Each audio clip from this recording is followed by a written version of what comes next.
அம்மா இன்னைக்கு என்ன பிரேக்ஃபாஸ்ட்? இன்னைக்கு நம்ம வீட்டில் சூப்பரான பிரேக்ஃபாஸ்ட் என்னன்னா, நம்ம காலையில் வீடியோவில் சொன்ன மாதிரி பெசரட்டு தோசை, பச்சை பயிறு தோசை. ஒரு இருக்கு.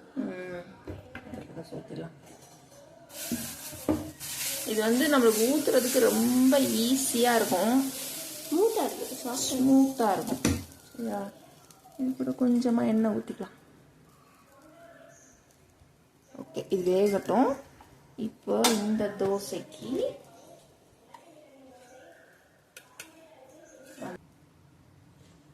சூப்பரான தேங்காய் சட்னி. எப்பயுமே யூஸ்வலாக பச்சை பயிறு தோசைக்கு வந்து தேங்காய் சட்னி வந்து சூப்பரான காம்பினேஷனாக இருக்கும். அதுவும் இந்த காஞ்ச மிளகாலாம் போட்டு சாப்பிட்டா சூப்பராக இருக்கும். அப்புறமா மத்தியானத்துக்கு குதிரைவாளி அரிசி வந்து ஊற வச்சுருக்கேன்.